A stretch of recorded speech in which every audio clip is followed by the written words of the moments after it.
Hi everyone, I'm Isabel, and I'll be your host again for our second episode of Restoration Station. Last episode, we had a mini tour of the different religious iconography you'll find inside San Sebastian Basilica. In this episode, we'll travel outside the church and a little bit back in time. We'll visit some of the historic residents of Quiapo who didn't just contribute to national history, but also to the diverse fabric of this historic neighborhood. Now you might be wondering, we're restoring a church, so why is it important for us to zoom out a little bit and talk about Quiapo as well?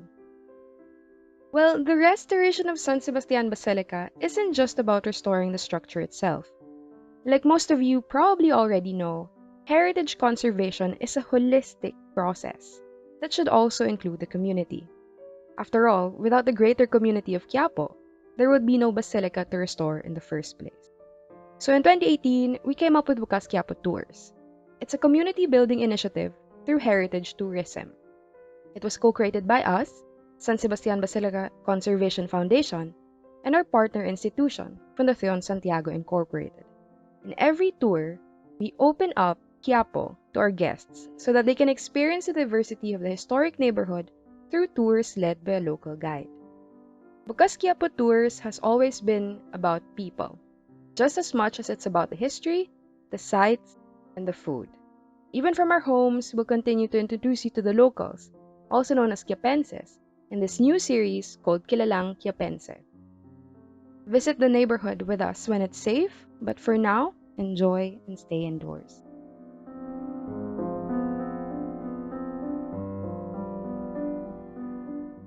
Our first Kilalang Quiapense is a lesser-known historical figure whose enduring legacy became a household name. Some of you may have heard of his invention. It's called the Tiki Tiki. That's right, the multivitamins for kids. You might even remember the theme song of its iconic commercial, which I won't even try to sing because I don't have the voice for it. But did you know that your bottle of Tiki Tiki multivitamins was invented by a Quiapense? Now, who was he? He was a pharmacist named Manuel Zamora. He lived along our Hidalgo Street, just a few steps away from San Sebastian Basilica. Now, Zamora and his colleague, named Primo C. Aramlo, invented Tiki Tiki to treat the second leading cause of infant mortality in the 1910s, called the beriberi disease. It was a major public health issue, and it caused a vitamin deficiency among children. The Tiki Tiki was formulated using thiamine-rich rice hulls that was often used for animal fodder, and this thing called darak, which is Tagalog for rice bran, to cure beriberi symptoms within days. When it was first introduced, it was so cost-efficient that it was recommended by the Philippine Islands Medical Association for wide production in the country. It was a Quiapense that made that happen. Our next Kilalang Quiapense lived just a few doors away from Manuel Zamora, on the same street, our Hidalgo. His name was Tario Osmena. Tario Osmena was a native of Cebu City. He moved to Quiapo in 1908 after he was elected as a delegate to the Philippine Assembly. This was immediately after he served as governor of his hometown. Before he came to Quiapo, he already came to Manila to pursue his studies in San Juan de Latran College and later on in the University of Santo Tomas. After graduation, he was the editor of the newspaper called El Nuevo Dia, where he worked with fellow young journalist Rafael Palma. Rafael Palma would later on become the president of the University of the Philippines. Tario Osmena would rise to high prominence also. It was 40 years after moving to Quiapo, Tario Osmena would move on to higher office and become the president of the Philippines. For our next stop in this virtual tour, let's circle back to San Sebastian Basilica. While one side of the basilica faces our Hidalgo Street, where Tario Osmena and Manuel Zamora used to live, another side faces the much larger Recto Avenue, formerly called Calle Azcárraga. Along this busy street, our next Kilalang Quiapense lived and worked in 1939.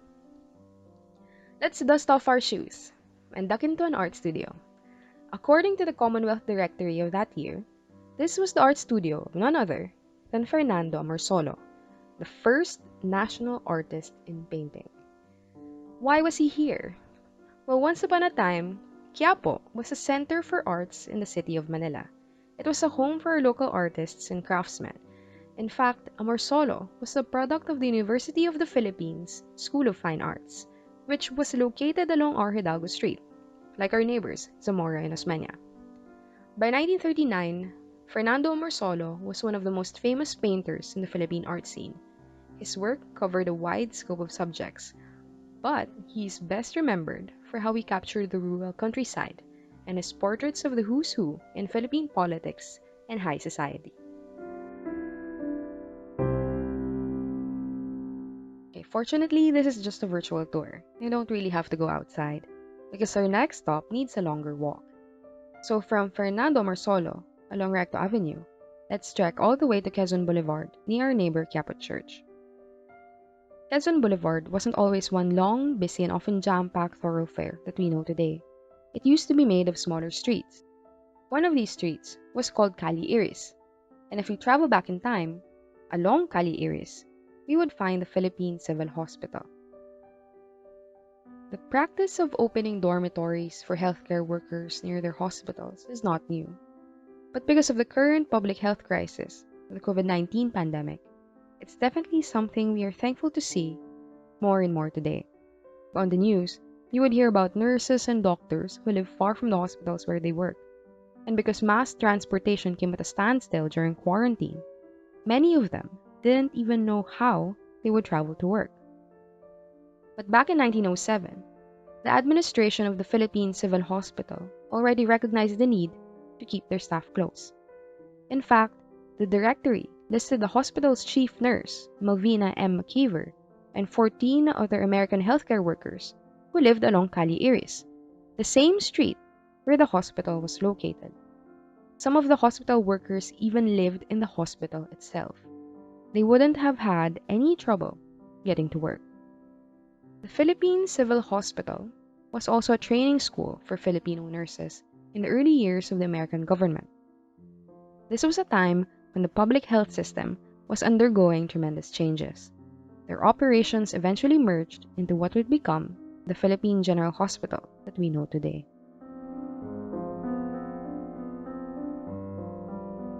From Kaliaris, which is now part of Quezon Boulevard, now we'll walk a little bit to the nearby Evangelista Street. We visited Fernando Morsolo in what used to be called Calle Azcárraga, but he wasn't the only artist who lived in the neighborhood. For a time, Quiapo was a haven for artists like him, as well as craftsmen of different trades and their respective patrons. One such craftsman was a notable sculptor who lived along Evangelista Street, or what used to be called Calle Palma. His name was Isabelo Tampinco. Many of his works are now in the National Museum of Fine Arts. Tampinco started as a student of the Academia de Dibujo y Pintura, the same school that Fernando Morsolo attended a generation later. The Academia, before it later became the UP School of Fine Arts, was the premier art school of the Philippines of the day. While Tampinco was still learning his craft there, he also shared a class with our national hero Jose Rizal. Tampinco's works were celebrated during his lifetime. The scale models of his designs for San Ignacio Church in Intramuros were even exhibited in the 1887 Madrid Exposition. Tampinco became famous for his signature estilo Tampinco that used classical shapes with indigenous Filipino motifs. Now, Isabelo Tampinco is one of the most prominent sculptors in the history of Philippine art, but he wasn't the only sculptor in Quiapo. On the same street was sculptor Eulogio Garcia. Short walks away were others like Kiriaco Gaudines along Calle Carriedo, Pedro de Jesus along Calle Crespo, Juan Flamenio along Calle El Dorado, and Maximo Vicente along Calle Hidalgo. Imagine the art scene in Quiapo and the sound of all of the sculptors' workshops where they produced works of art that would fill many churches and museums across the country.